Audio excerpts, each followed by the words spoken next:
The small hatchback class is a competitive one. The cars are popular with new drivers, young drivers, older drivers, families, and well, there aren't many people they're not popular with.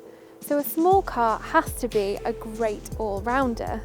I've spent 6 months with the Seat Ibiza, which is up against the likes of the Volkswagen Polo, Skoda Fabia, and the UK's best-selling car of all time, the Ford Fiesta. So how does it stack up, and is it the car for you too?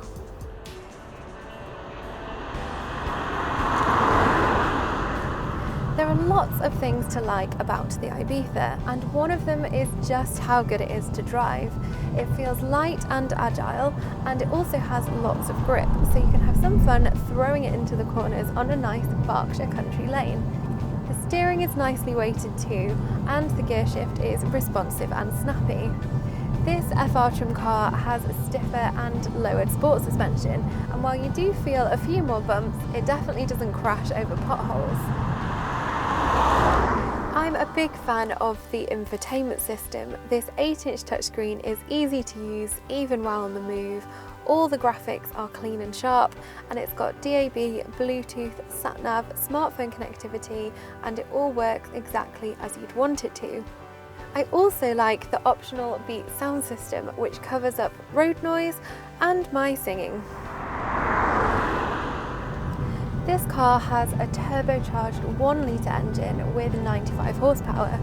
While it might not be the quickest out of the blocks, the engine is flexible, eager, and you get a decent pull from relatively low down in the rev range.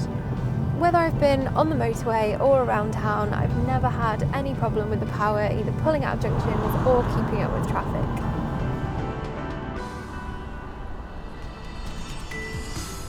I haven't had much use for the aircon over the past couple of months. I mean, some heated seats or heated steering wheel would have been nice.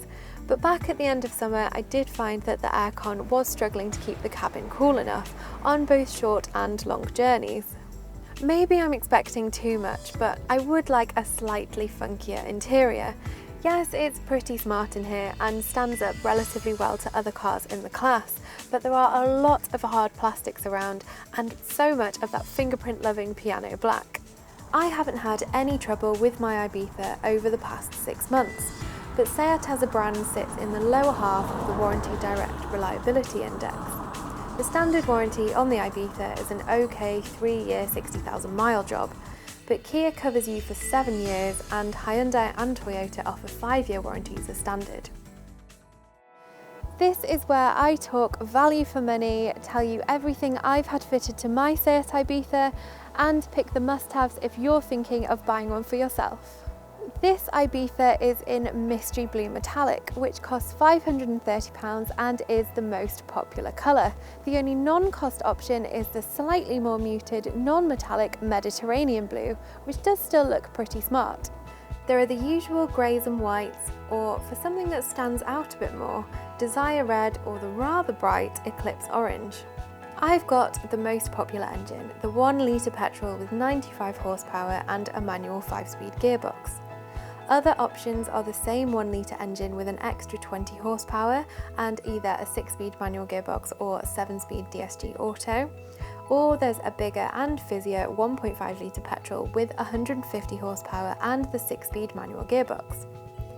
There's also a 1.6-litre diesel engine with 95 horsepower and the 5-speed manual, but it comes at a hefty premium, and unless you're really doing big miles, I'd avoid this.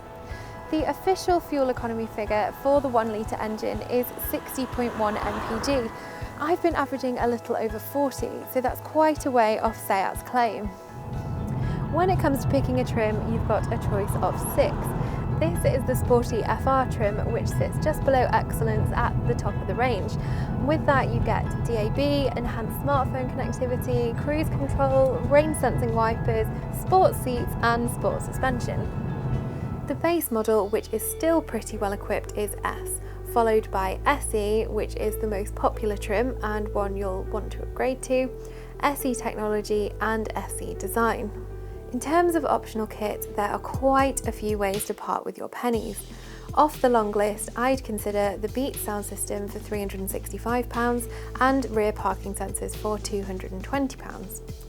It was quite tricky coming up with 3 things that are less good about the Ibiza, as it simply is one of the best small cars on the market. It might not have excited me much or at all over the past 6 months, but it is a great car for my lifestyle. It's great for pottering around town, can cope happily with the occasional longer schlep around the country, it's got loads of easy to use technology, and when the car has been 5 up, everyone has been comfortable and had enough space in the back. So if you're looking for a small hatchback, you should definitely be considering a Seat Ibiza.